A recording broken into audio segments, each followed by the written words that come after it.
One of the Five Nights at Freddy's silver eyes. He sees me. Charlie dropped out to her hands and knees. She was wet, head behind a row of arcade games, cramped and in a crawl space between a console's plug, her strewn beneath her.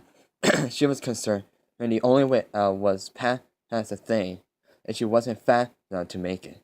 She could see him stalking back and forth, catching flickers of movement through the gap as between the gates.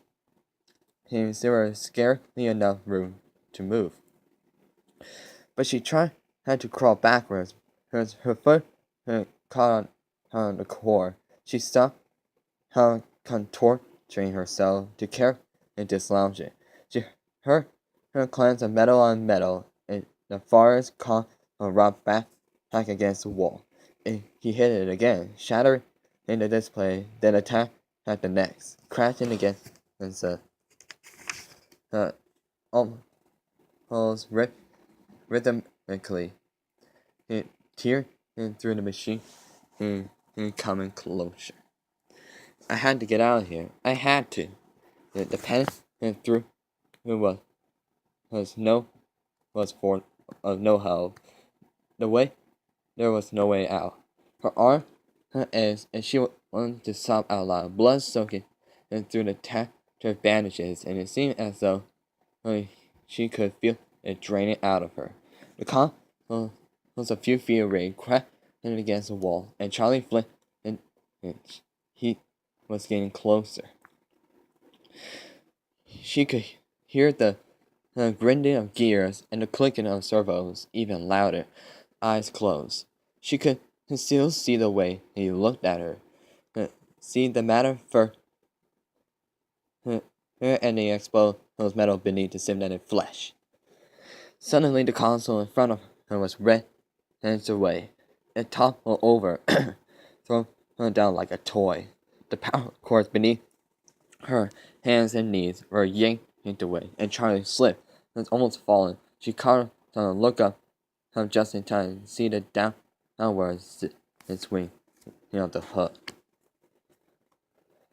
Welcome to the Hurricane Utah. Charlie smiled where he had to silence and keeps driving. The world didn't look any different from one side of the side to the other. She felt nervous in anticipation as she passed it. She doesn't recognize anything, then again, and she hadn't really expected to. Not this far at the edge of the town. There was all highways and empty spaces. She would what the other would look like, who they were now.